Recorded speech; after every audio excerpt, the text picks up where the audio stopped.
So once your registration does go through, definitely reach out to Connect For, because I'm sure y'all will be overburdened with work and understaffed, and that's where volunteers can really come in and help y'all and help your organization to reach its goals. So the topic here today is of importance to those of y'all who are considering registering as an organization, as a Section 8 company, or if you are a Section 8 company looking at procedural and audit based aspects that you wish to get clarity on. Since each of your needs are very different and need to be understood in depth, and we only have like limited time, and that to an hour only, I request you all to fill out the feedback form with any questions in case they remain unanswered during today's webinar. We've received many questions from y'all, and we've incorporated it into the content of today's webinar. So hopefully you will receive your answers through the content itself today. So let's just jump right in. Mukul, it would be great if you could take it from here.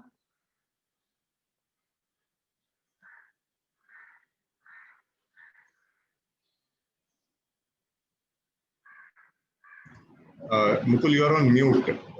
If you can unmute.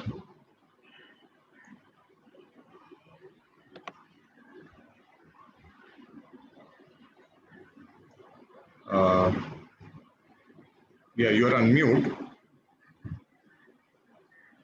Am I now audible? Yeah, You are. Yeah, thank you very much. So today's topic, Section 8 company. Okay, so let's just not waste much of our time and just hop into the slides which I have made a little. I'll share it with you.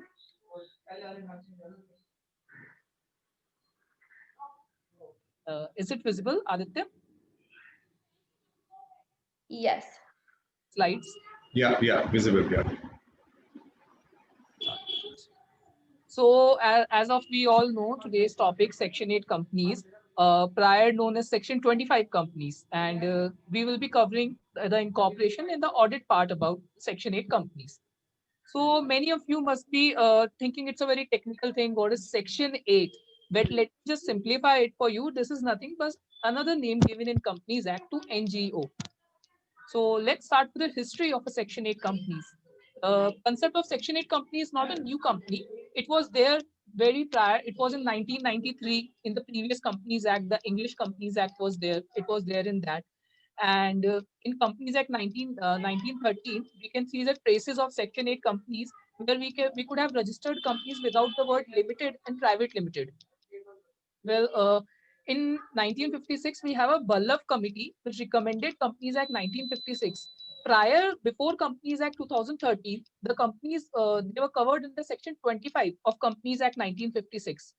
And after the coming of Companies Act 2018, it was covered into the Section 8.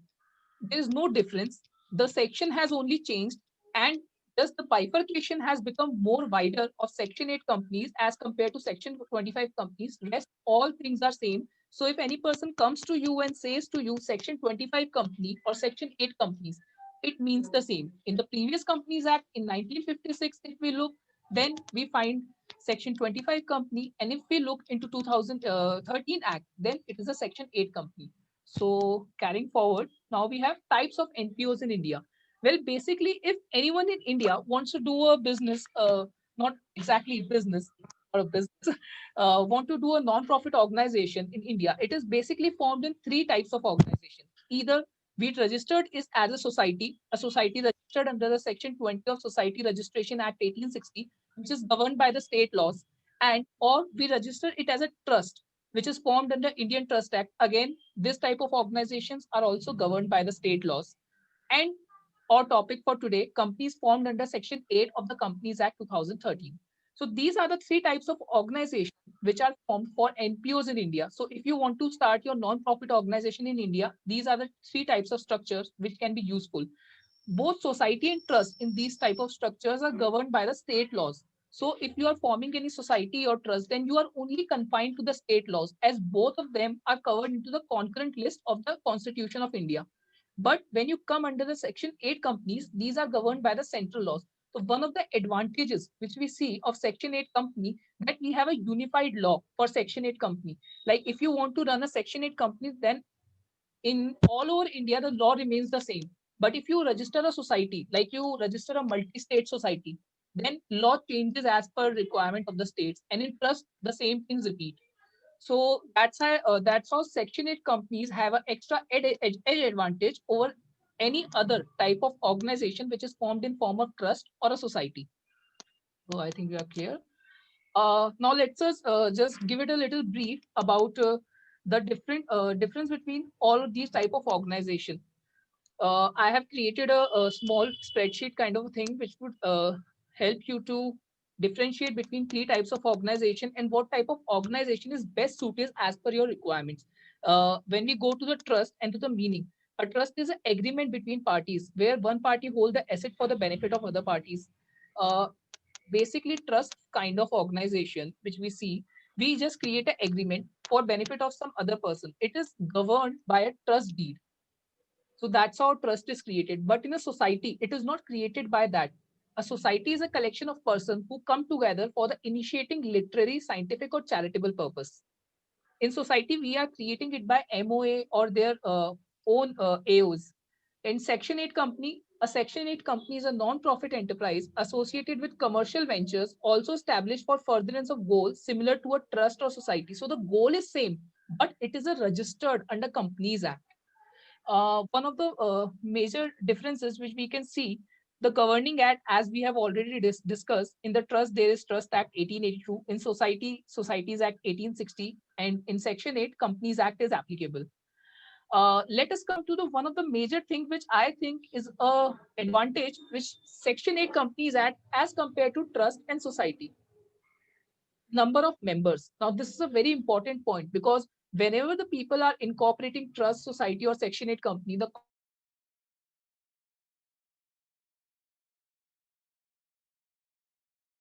or is it a better to incorporate a trust or is better to incorporate a society? So the members, I would like to elaborate. A trust has a minimum 2 members. In trust, you should have at least minimum 2 members. That is the minimum number of people. But in trust also, it should have the same family members. Members, if you are creating a family trust, then it should have the members of the same family. But when we come to society, a society has a minimum of 7 members. Like when you go to create a society, you should have a 7 members. And on the other hand, Section 8 company are required only 2 members. So this is a very major difference because it is hard to create members for the people to arrange the members. If there are only 2 people and they want to start their NGO, then we personally recommend to have them Section 8 company other than society. Because in society, if there are only 2 people, they cannot start a society. And in trust also, there are 2 members, but again, there are state laws and other drawbacks which held back the trust as compared to Section 8 company. Well, let's talk about the management, the difference of management. In the trust, the main manager, the person who managed the trust, is the sole person, that is trustee, which makes it a little, I can say, it will be not wrong to say, but a autocracy into the trust, because sometime it happens what the trustee want, that will happen. The other beneficiary, like the beneficiary wants something else and the trustee wants something else, then it won't happen. It will be a trustee rule thing. But in the society, on the contrary, we see there will be a governing body which is elected every year. So in the society, we have this expense of elections. Like in every 5 years or 1 year, 2 year, whatever it is decided into the MOA or the rules of the society will conduct election and the council will change on daily basis. On the other contrary, if we come to a Section 8 company, the governing body is board of director, and the board of director remains into the company till they are not removed or they are not resigned. In the case of management, it is highly recommended to form a Section 8 company as compared to a trust or society, as trust is the least form of management because there is an autocracy of trustee. There is only a trustee rule. The beneficiaries don't have much say into a trust. And in the society, the management change. Till the management is going good, the society is going good. But the day management changes and the management is not in favor, the society also lag back and the working is not proper. And in Section 8 company, who are directors from the beginning, they remain director till the end also until unless they don't resign. Well, looking into the difference of geographical area, the geographical area of operation of a trust is all India by default. whereas the society requires an all India registration to assume countrywide operation. Those are multi-state cooperative society, which we usually see. But to get registration of a multi-state society, it's a little tough task as compared to a normal society. In that case, the geographical area become on other option. The geographical area operation of a company is all India by default. And rest are the differences which we see on the contrary of the bank account, like the operation of a trust of bank account is by the trustee, wherein in the society, it includes the president and the secretary of the treasurer. And in Section 8 company, the board of directors operates a bank account. Well, there are many differences. It will take me a lot of time to cover all of that. So I would like to jump up to my next slide.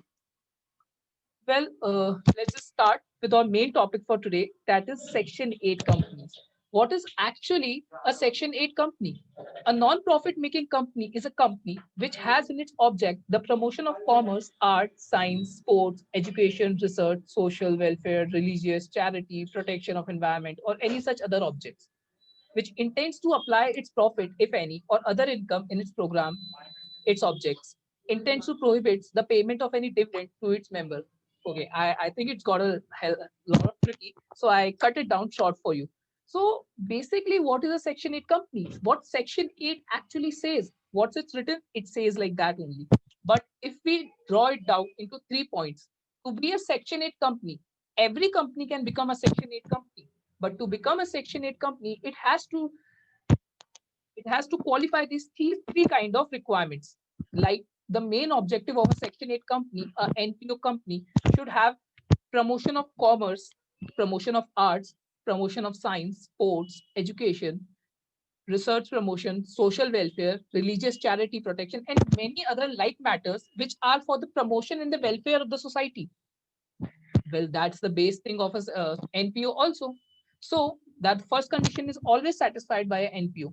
But the next two conditions are important, which segregates a company from an NPO. The second condition says the intention of the profit, if any other income program promoting of its objective. That means the income of the Section 8 company can only be, and only, I repeat, only applied for the promotion of the objectives which are stated above, which are the promotion of commerce, arts, science. Other than that, you cannot apply your profit for anything else. You have to apply your profit for the promotion of above stated objects only. And the third point says prohibits the payment of any dividend. Well, those of you don't know, dividend is any share which is given to the shareholders as a part of a profit. But in Section 8 company, there is a prohibition on payment of dividend. Well, these laws are very important. The background which was framed under these laws was to make sure that the directors do not draw any kind of profit from the company, and the company remain whole and sole for the promotion of the objects of art, science, sports, and social welfare. So that is actually a Section 8 company, which brings me to my next slide. While forming a Section 8 company, there are many doubts which we reach, like what kind of company should be formed? Is it a Section 8 company, a public limited company? Is it a private limited? Does it have a share capital, or is it limited by a guarantee? Well, the answer to this, which many people face, because Section 8 company doesn't have any word in the end of it. So a Section 8 company is a private limited or a public limited. Well, it's the applicant's choice whether they want to form a Section 8 company as a private limited company, or they want to form it a public limited company. However, there is a restriction. One restriction, a OPC cannot be incorporated as a Section 8 company. For those of you don't know what is OPC, OPC is one person company where there is only one and only one shareholder. In rest of the companies, there need to be at least two shareholders, two directors. But in OPC, we have one shareholder, one director. It is very much similar to a sole proprietorship. So a NPO, a Section 8 company can be both private limited company or a public limited company. It all depends upon the choice of the promoters, what kind of company they want to incorporate. And coming back to the capital requirement, whether a Section 8 company is limited by shares or it limited by guarantee. That means whether there is a requirement of indulging a share capital into a Section 8 company or not. Well, the answer to do is both yes and no. Section 8 companies, there is no as such requirement of capital as it can be a guarantee company. What is a guarantee company? A guarantee company is a company where the promoters guarantees for the minimum number of amount which they will insure at the time of winding up. Where a capital company with a capital of minimum whatever you want to take it, be 10,000, 50,000, 1 lakh, 10 lakh, whatever the amount you want to keep. At that time, the liability of the promoter is limited to the amount of share capital. So the crux of this thing is a Section 8 company can be both a private limited or a public limited company, and it can be incorporated both with share capital or without share capital with guarantee. But a Section 8 company cannot be an unlimited company. An unlimited company is a company where the liability of promoter is unlimited, like their personal assets can be sold. Let's come to the next slide. A very important topic which most of the people usually comes and ask, ki, what are the names which we can give to our Section 8 company? Because as it is both a private limited company and a public limited company, so does it need to have a private limited or public limited in the end of it? Well, the answer is no. Section 8 companies are not required to put any private limited or limited word in its end. It has just to be as simple as, for example, we have Section 8, for example, Sarva Shakti Mitra Mandal Foundation. So there are few words which are defined in Rule 8, subsection 7 of Companies Incorporation Rules. Some of the words which have been highlighted over there, like foundation, foundation, forum, association, federation, confederation, council, electoral trust, and like, etc. So these are few of the words which people usually find in their name as a Section 8 company, and which also help us to segregate a Section 8 company from a group of companies. So whenever you go for naming a Section 8 company, then if you are going for the name reservation, then you have to use words like foundation, forum, association, federation. For example, Sarva Shiksha Mitra Mandal Foundation, Ekakshara Microfinance. There are words microfinance. Till 2017, we were seeing the companies which were incorporated in form of microfinance, but after 2017, we are not able to see much of the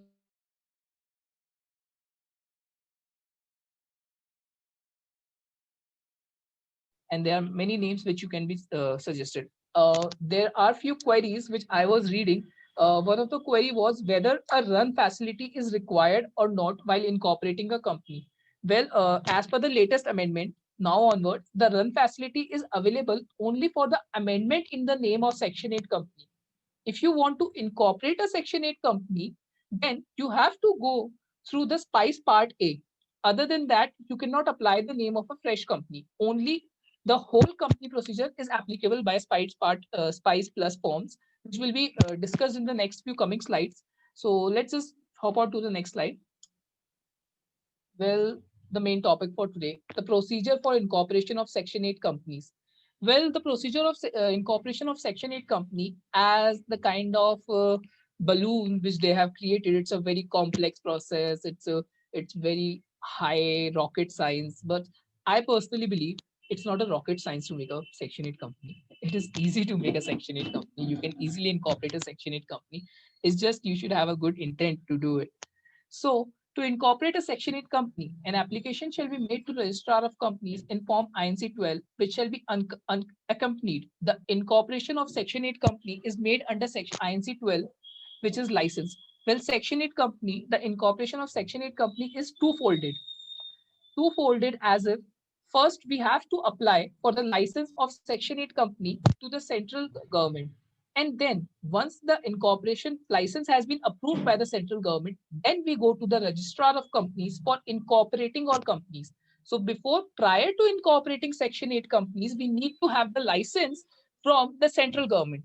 Well, good to know the central government has delegated its power to the Central Registrar of Companies, CRC, which is at Manesar, to approve the license of Section 8 companies. So you don't have to go to the central government. Instead of that, the application will be gone to the CRC Manesar. Well, the application for license is made in the form INC 12, which shall be accompanied. Following are the attachments which you will see with the INC 28, a draft memorandum of association, an article of association of a company in prescribed format. Well, there is no prescribed format for the article of association. there are tables into the company's law, table F, which you can adopt in the articles of association. But for memorandum of association in the Companies Act, there is a prescribed format. You have to follow that format if you are preparing the MOA of a company. That format is prescribed in INC 30. Then other than that, we also need to attach INC 14. Now, what is INC 14? Well, INC 14 is basically a declaration by any professional, be it an advocate, be it a chartered accountant, or be it a cost accountant or a company secretary in practice. This is basically a declaration stating that all the requirements of the Section 8 company are met and there is no non-compliance into the requirement. Basically, we stamp upon the declaration by saying that all the requirement which Section 8 company need to fulfill is fulfilled, and you can rest assured on this company, and this company will follow all the rules and regulations made under the Companies Act and any other allied laws. This is a simple declaration, but the next point, number third, an estimate of future annual income and expenditure of the company for next 3 years, specifying the source of income and object of expenditure. This is a very important thing which you need to understand. Annual income and expenditure statement is something which most of the people are not able to make. You have to make the annual income and actual expenditure as precise as it is, because sometimes people make it on so much exaggerated notes. I have seen people making like they are going to spend only 100 rupees, but they are showing it 1,000. How is this possible? Whatever the actual figure is, you show the actual figure. The department, if you send 1,000 rupees expenses and you are going to incur only 100 rupee expense, the department is not going to pass that kind of budget.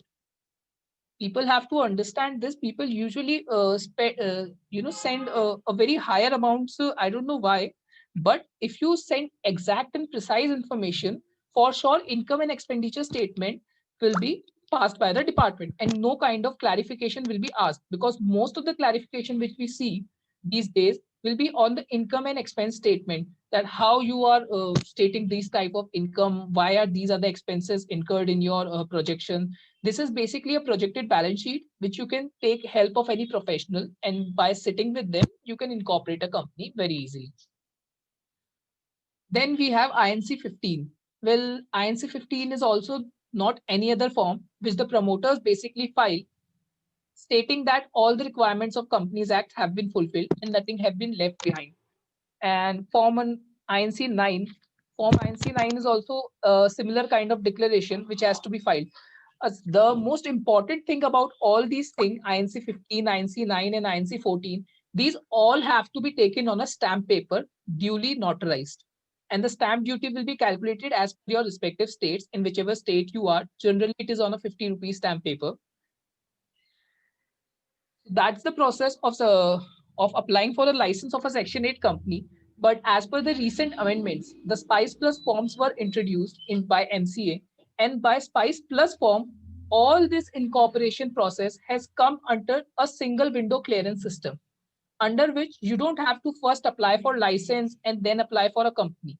You can directly apply for a company and license simultaneously through a Spice Plus form. All you have to do is file the first part of Spice Plus Part A. By that, you will get your name reserved, and then file the Spice Part B. In the Spice Part B, there are 5 kinds of single window clearance things which you will get. You will get your company SIN number. You will get the license for a Section 8 company. You will get the PAN card of your company under that only. You will get the TAN number of your company under that. You will get the ESI registration. You will get the PF registration. And also the bank account will be created by the registrar of companies only. These kind of registration are passed by a single window clearance, which has made it much more easier for people to incorporate a Section 8 companies, as now it is not a two-folded system. It is a single window clearance system where you can just apply your Section 8 company by Spice Plus, and the licensing and the incorporation will be done by a single form. Well, the question arises, who all can apply for a Section 8 company? As per Section 8, any person can apply for a Section 8 company. Any person, well, it is not, the person is not defined anywhere in the Companies Act. But if we look at the other laws and look at the type of person what we are looking for, then we find a body corporate is also a person. a partnership, a LLP is also a person, a trust is also a person, a cooperative society is also a person. So if we look, so any person means any individual or any body corporate, be it a company, be it association of person, or be a group of any person, or be it a partnership firm, or be it a LLP, or a trust or a cooperative society, they can apply for incorporation of a trust for a section, for a Section 8 company, and they can also become the members and subscriber of that Section 8 company. But one prohibition is there, as we have stated before also, one person company. A one person company cannot apply for a Section 8 company because a one person company is similar to a proprietorship firm, which is already covered by an individual. Because if we look into the hierarchy, if we allow a one person company to incorporate a trust, then a proprietor and a one person company, they are just the same person. So a single person is incorporating a thing by becoming two person. So that is not possible. That's why one person companies are not allowed to become the members and subscriber of a Section 8 company. Rest, any individual body corporate, partnership, trust, cooperative society can become subscriber and the members of a Section 8 company. One of the most common question which has been asked by many people in incorporating a Section 8 company. So we already have a trust, we already have a cooperative society, or we are running a partnership firm or a company, and we don't want to dissolve. Do we have to dissolve our partnership firm or cooperative society and then form a new Section 8 company? Or is there any option in the law which provides that it can be converted into a Section 8 company? Well, there are provisions into Companies Act for conversion of such kind of formation. Like a trust can be easily converted into a Section 8 company. A running cooperative society can be converted into a Section 8 company. A partnership firm or a LLP can be converted into a Section 8 company. Even a normal company, body corporate, can be converted into a Section 8 company. But the only requirement to convert into a Section 8 companies are the requirement which we have studied into the previous slides. These three requirements have to be fulfilled for a company to become a Section 8 company or for a trust to become a Section 8 company. The conversion process, it's a all different. It will take me a lot of time to discuss a conversion process basically with you, because it will take me many other slides and it will increase our time. But the conversion process, if in nutshell we understand, it is similar to that what is the process of incorporation of a company. The only thing which will differentiate it, the partnership firm, cooperative society, and trust, they all are governed by the state laws.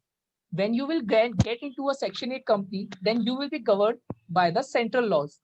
The only hurdle which we usually face while converting a trust, cooperative society, or a partnership firm, not LLP, because LLP is again governed by the central laws. It has its own act, LLP Act 2008. They all can be converted into a Section 8 company, but again, an exception of one person company. Again, I said one person proprietorship, it cannot be converted into a Section 8 company. If you have a one person company and it is doing a work and you want to convert it, first you have to convert your one person company into a private limited and public limited. Then you convert that private limited or public limited into a Section 8 company. But directly conversion of one person company into a Section 8 company, not allowed.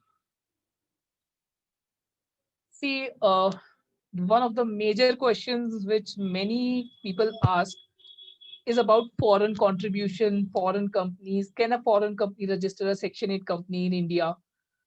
There are many questions like on a daily basis, because major fundings with Section 8 companies Act, I believe, is from foreign investors.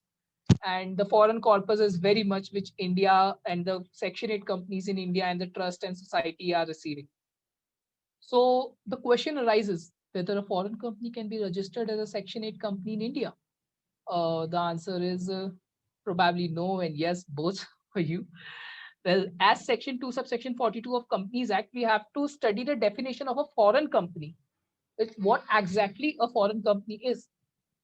As per Section 2, subsection 42, a foreign company means any company or a body corporate incorporated outside India, which is not incorporated under the Companies Act of India, but any other nation's Companies Act. which has a place of business in India, whether by itself or through an agent, physically or through electronic mode, and which conducts any business activity in India in any other manner. That means any company which is incorporated outside India, but not under the Companies Act of India, but has a place of business in India, either directly or through an agent or any electronic mode, which conducts any business activity in India in any other manner. These kind of companies are called foreign companies.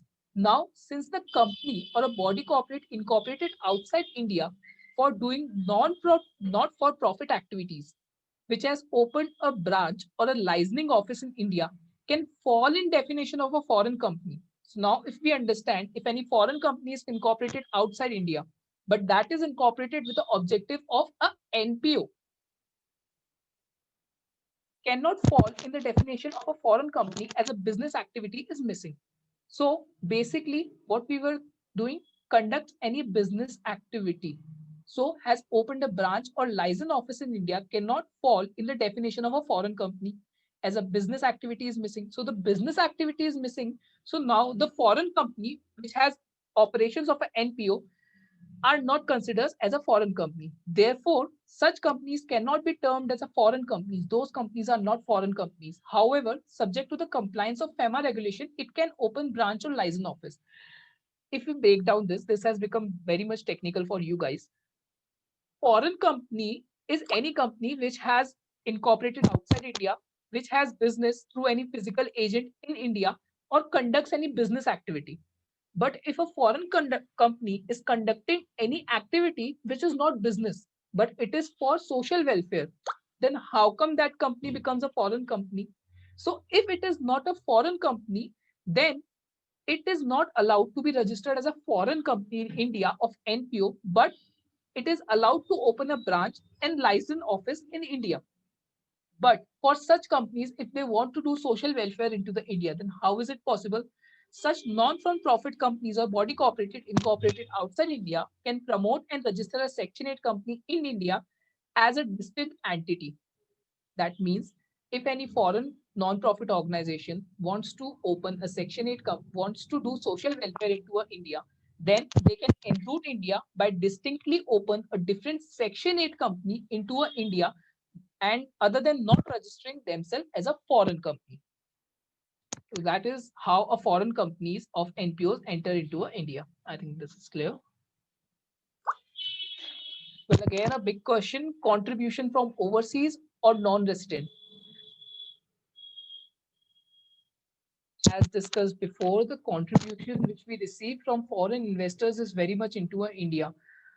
One of the many businesses I've been doing with some of the NPOs and Section 8 companies, the corpus of 80%, I would like to say, which is best of my knowledge and observation, 80% of their corpus is from foreign NRIs and non-residents and some foreign organizations, some from governments also.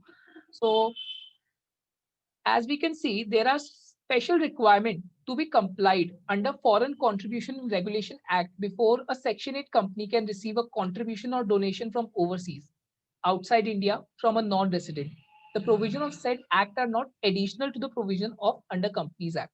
So if you want to receive any kind of contribution from any foreign investors, then you cannot receive that directly, as the RBI regulations are there and many other regulations are there, which we see basically.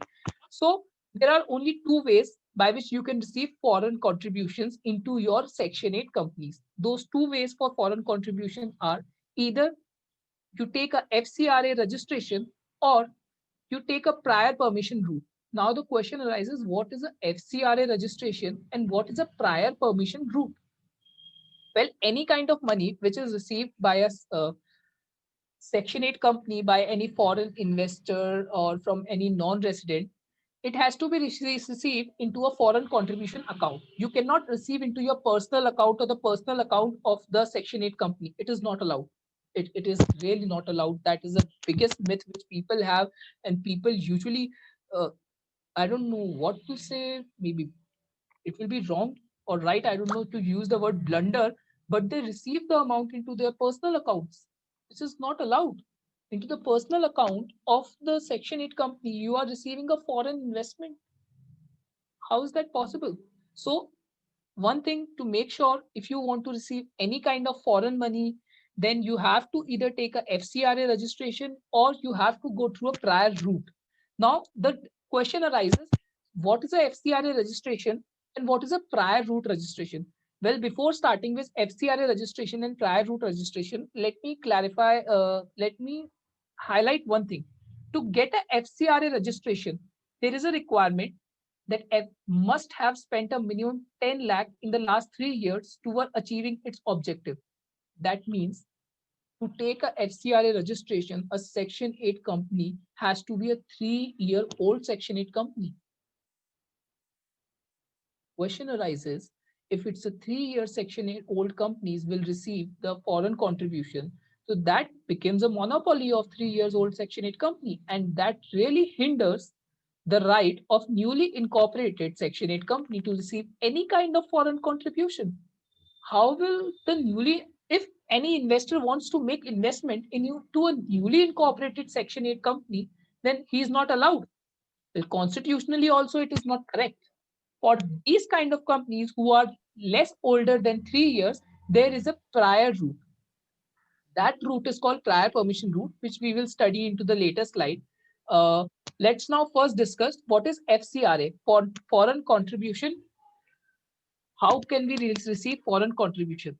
And what are the journal eligibility for getting registration into FCRA? Again, discussing on the FCRA, I personally believe, because it is one of my core topics, we need a whole different, it will be a whole different webinar for it. But covering most of the topic, if we go to the journal eligibility, the applicant must be registered under the Society Registration Act or Indian Trust Act or a Section 8 company as per Companies Act, or any act may be required. That means the FCRA registration can be given to only these three kind of organization that must have a reasonable contribution by undertaking activities in its chosen field for the benefit of the society.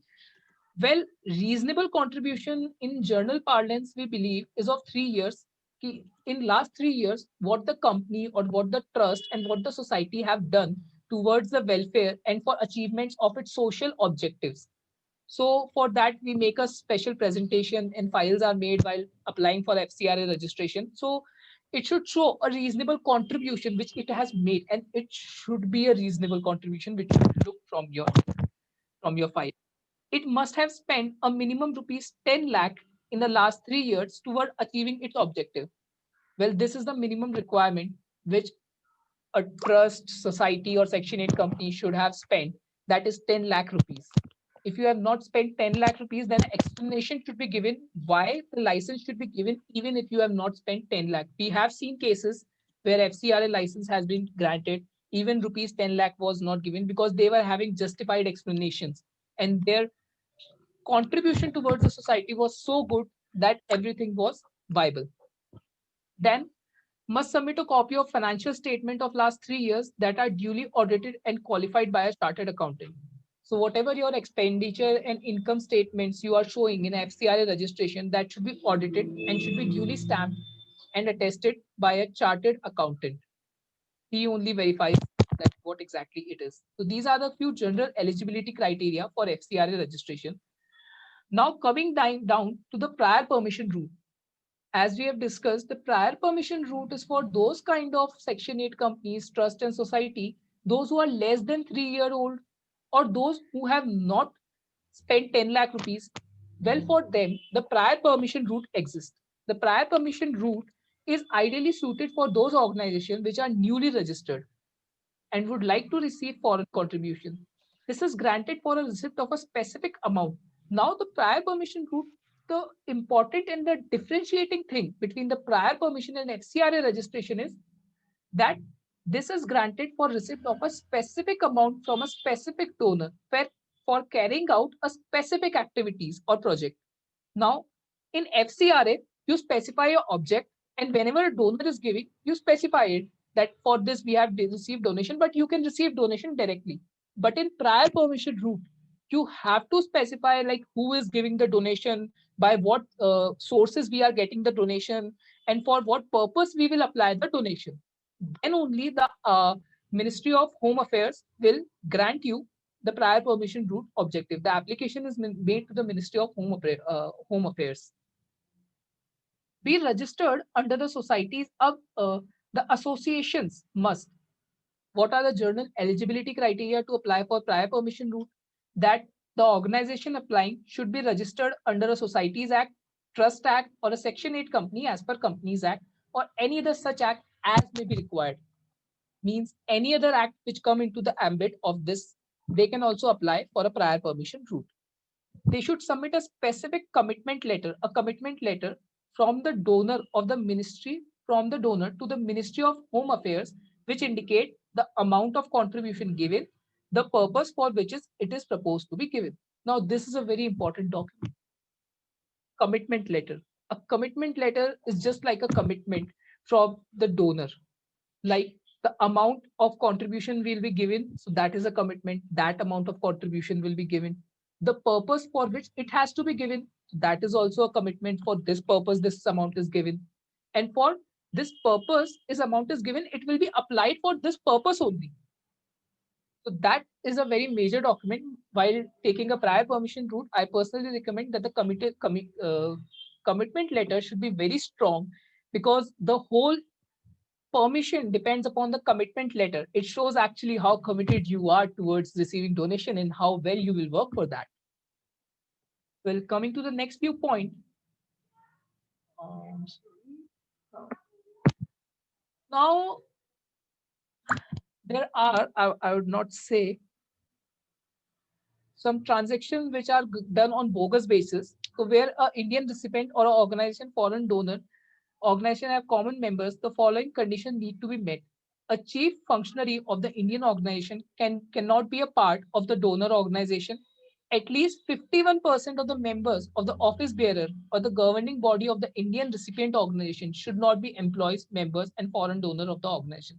Well, these are some of the restrictions which are imposed to just make sure that some internal transactions and some hawala and I would say some Benami transactions are not conducted through these kinds of routes. This is just to ensure it.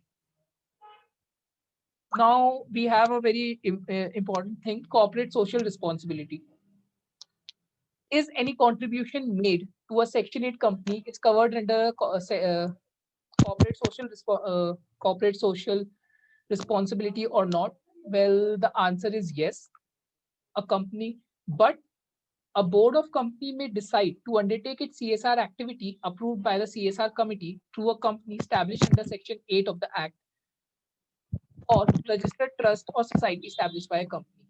So one of the major questions which slide people usually ask, whether Section 8 company also have to make a corporate social responsibility expenditure or not? Well, the answer is yes. In a journal circular, it was decided by MCA. In a clarification, it has been given that Section 8 company has to also make a corporate social responsibility expenditure, and it cannot make expenditure in its own activities, but into some other activities than its own.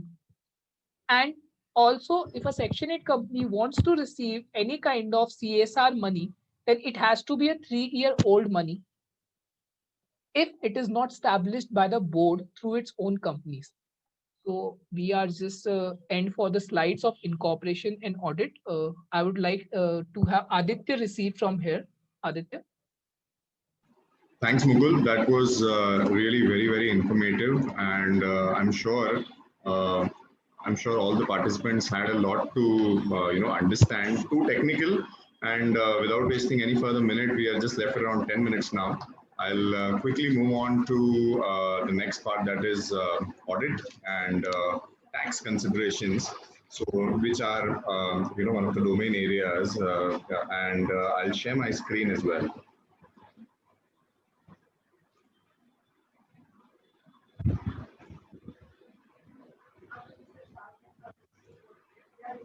Okay, please see if you can see the screen.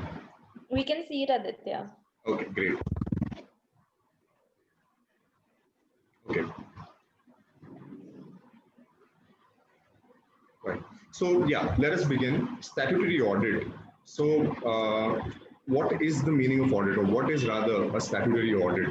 So basically, audit is a concept wherein the statutory auditor or the chartered accountant would basically provide an opinion by conducting certain audit procedures on the financial statements of any company. So since Section 8 technically is like any other company, they need to comply with the Companies Act provisions and prepare their financial statement. So it is very important to note that financial statement preparation is the responsibility of the management and not the auditor. The auditor would be basically conducting his procedures, and basis his audit procedures, he would form an opinion. So ideally, the auditor's objective is to obtain reasonable assurance that the financial statements are free from any sort of material misstatement, which either can be due to a fraud or error, as the case may be.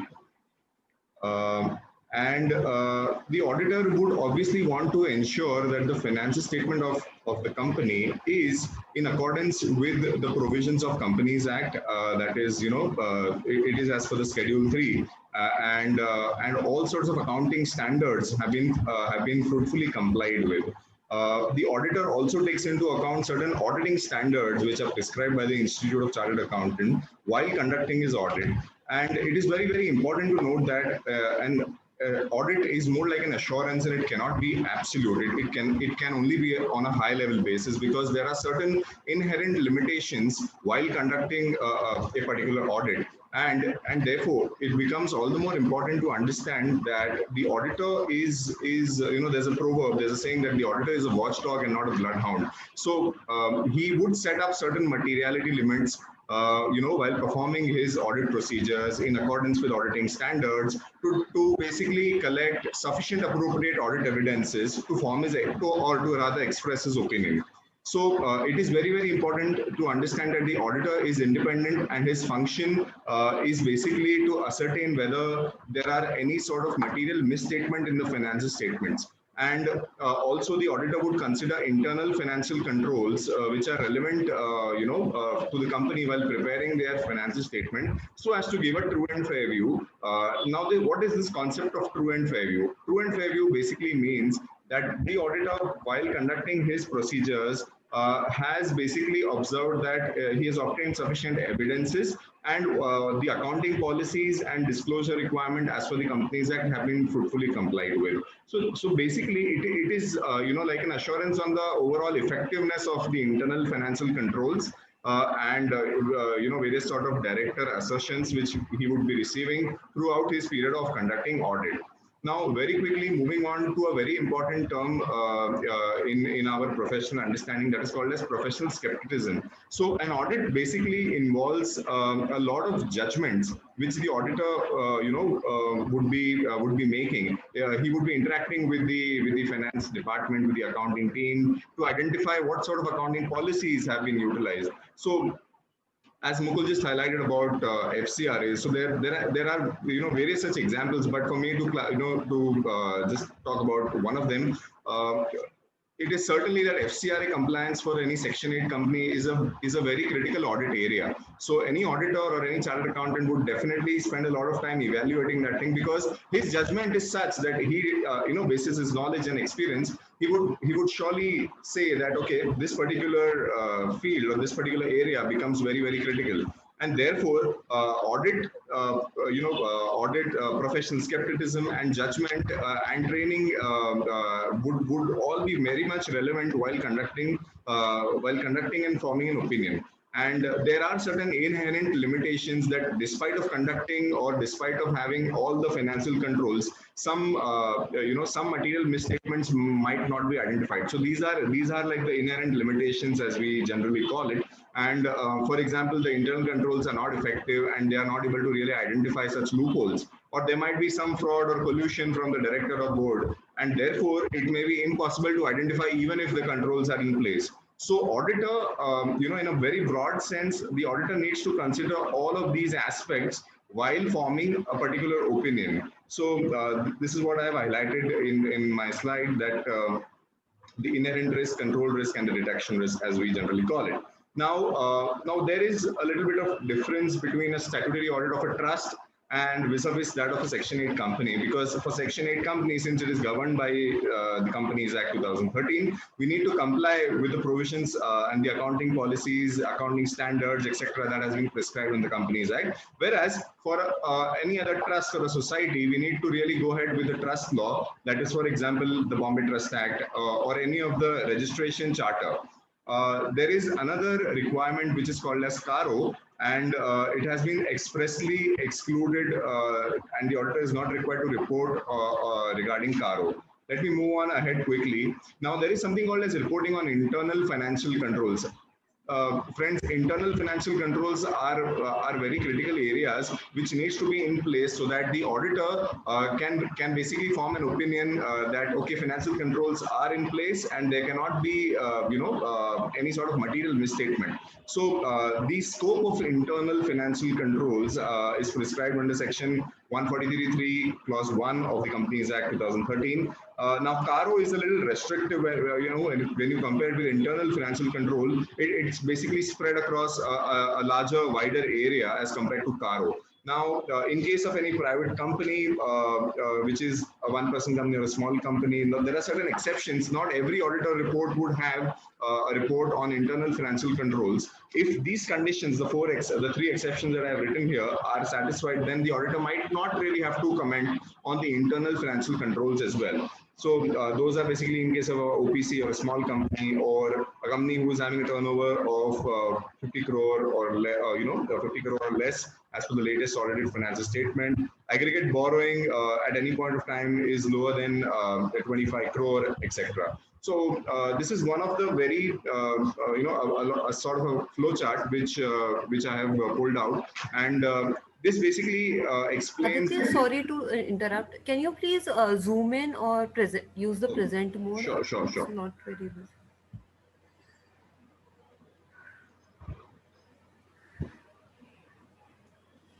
Is this better? Yeah. Thank you. Okay. I hope I'm audible. Yes, you are. Yeah. Okay. And the slide is visible perfect now, Aarti? Yeah, it's actually gone back now. Yeah, now it is fine. Okay. Thanks.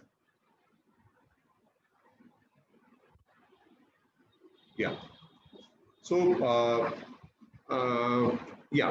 So this flow chart is basically explaining how auditing is performed, or what sort of procedures an auditor would basically take into account while forming an opinion. So he would identify significant accounting balances or disclosures, and then he would obviously want to understand the significance of these transactions. And he would definitely discuss with the management more about understanding these transactions and how is it reported in the financial statement. Now, it is very critical for the auditor to also understand the IT environment, because nowadays everything is online. So, the accounting principles, what sort of, flow an accounting or the accountant is doing in the books of accounts, how is it being presented? All those aspects are very well understood by the auditor while forming an opinion. He would then basically go into the design implementation. Is that the auditor would sort of prepare a plan and try to test the efficiency and the effectiveness of the internal financial controls. Basis his testing, he would then form an opinion that whether these designs and the design of the internal control is whether it is appropriate or not. And post that, he would definitely move on to forming an opinion on the internal financial controls and on the overall impact on the audit opinion, because both go hand in hand. When the auditor is basically understanding or trying to form an opinion on the IFC, it will always have an impact on the overall audit opinion as well. So moving on quickly, since we are short of time and there's a lot more to cover. So let us now go ahead and understand more about internal audit. Now, internal audit is more like an independent management function. It is very much continuous in nature, unlike the statutory auditor, who is basically forming an opinion on the financial statement at the end of the year. The internal auditor would basically perform more like a continuous audit, and it's a management function to identify whether all the financial controls are performing as they should perform. So, it's more like performance improvement in a way. And the idea behind independent, performing internal audit is to have more transparency and clarity in the governance. So nowadays there's a lot of impetus on good governance in any organization, and so as Section 8 companies should also have and try to have good governance principles and mechanism in place, and that's the reason why independent internal auditors can be appointed. Now there are certain threshold limits which has been prescribed in the Companies Act, but I'm not dwelling deep into that because it's not required for the moment. Now, risk management and internal audit is something which needs to be critically understood by any entity. There are various sorts of risks which a particular business can have, and that equally applies to Section 8 company. For mitigating those risks, risk management policies is basically kept in place, and therefore it becomes very important for organizations to have an internal auditor who would basically help them sail through and counter these threats, and basically it will help them in better presentation of their financial statement. Now, since we are short of time, I think it's already 5. I am yet to basically cover 2 more slides, which is on income tax, and I'll do that quickly. So income tax.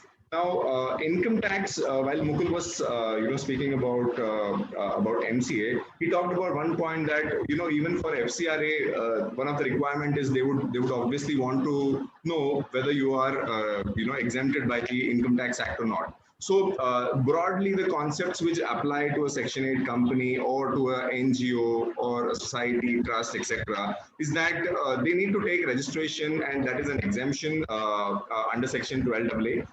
Now, this Section 12AA has been, there has been some recent updates, and Section 12AB has been newly introduced, and this would take effect from 1st of April 2021. I'm sorry, it's 21. The earlier date was with effect from 1st of October, and now they have further extended it. Now, what is the meaning of Section 12AB?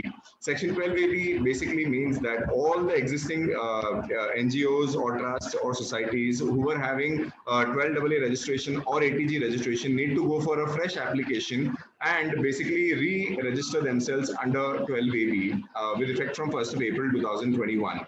Earlier in 12AA, it used to be like, throughout the life of the particular trust or NGO or Section 8 company, as the case may be, they would have a perpetual sort of exemption. But now under the new section, that is 12AB, it has been provided that these certificates would be valid for 5 years, and after every 5 years, you need to apply for a sort of renew your application, your registration.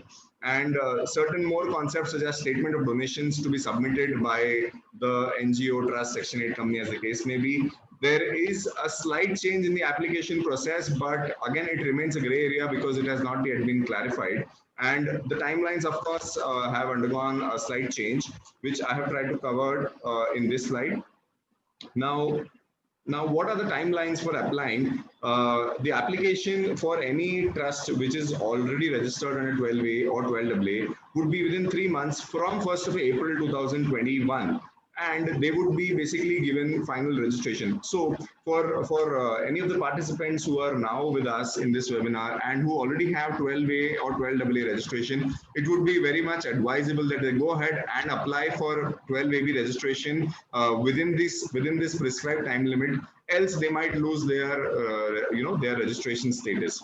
Now there are other categories which I'll quickly discuss, and this would be my last slide.